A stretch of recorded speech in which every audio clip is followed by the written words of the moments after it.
Last week on the show, we spoke with Jake Auchincloss, the winner of the Mass 4th Congressional District Democratic primary. So tonight, we've asked his general election opponent to join us as well. Julie Hall is a former city councilor for Attleboro, two-time candidate for state rep, and a veteran of the U.S. Air Force. Julie, it's great to meet you. Thanks so much for being here. And thanks for having me. I really appreciate it. Why you want this job? I've worked very hard.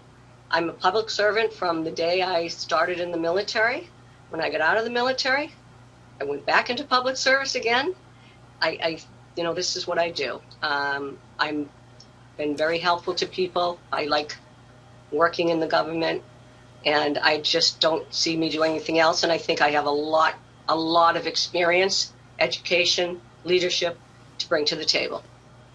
So, Julie, I've read you describe the Democrats in Washington as having, quote, an extreme socialist agenda. Does Jake Auchincloss have an extreme socialist agenda? He was described as the moderate in the race on the Democratic primary. Well, he calls himself, I think it's a pragmatic socialist. Pragmatic progressive. Yeah. Progressive. Pragmatic progressive. Pragmatic progressive. Excuse me. You're absolutely correct. Pragmatic progressive.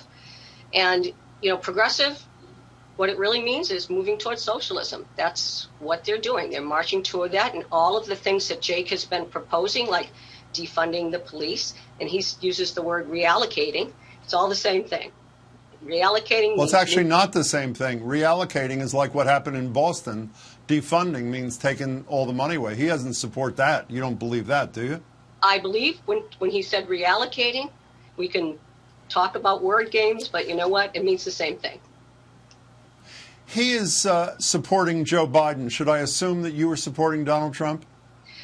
You shouldn't assume, but I did vote for Donald Trump, and I'll vote for Donald Trump again. And one of the reasons why I'll do that is because I'm a fiscal economist. I mean, I am a fiscal conservative, and I believe that Donald Trump has kept this economy moving in the right direction, and I feel he's the only one that I can see.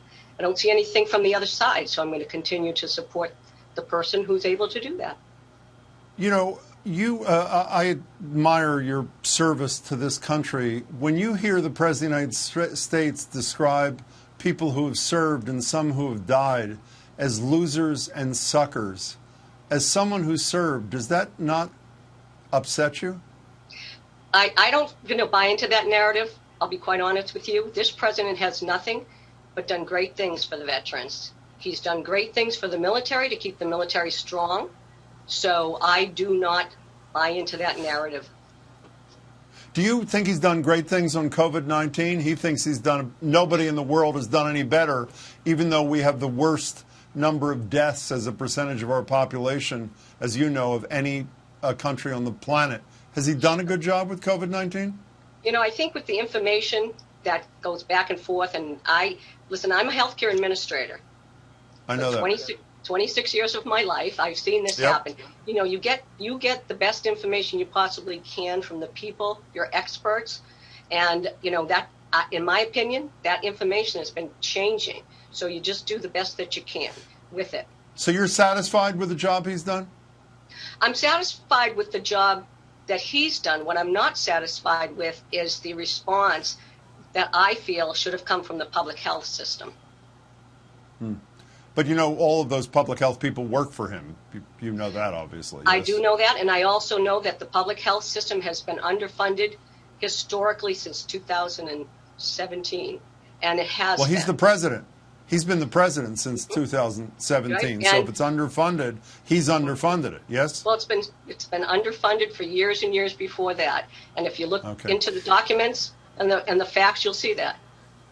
Couple of quick things. Governor Baker, who, as you know, is a Republican, says he knows you well. He certainly knows you, but he is undecided whether he's supporting the Democrat Auchincloss or you, his fellow Republican. What do you make of that?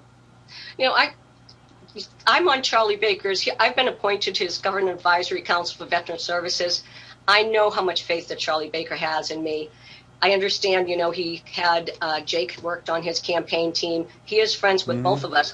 The interesting thing is he can't vote for either of us because he's not in the district. So right. I really don't. It doesn't faze me. I'm fine with that. Last thing, Julie, if I may, regardless who wins this, someone who served in our military will be in Congress. A declining number of members of Congress, of the 535, are veterans. I think it's under 20%. In just a few seconds, why is it important that we have people who have served in the military representing us in Washington? We bring a lot of discipline into this. We bring leadership and ethics and morals. Those are the things that we stand behind. We are able to work with people.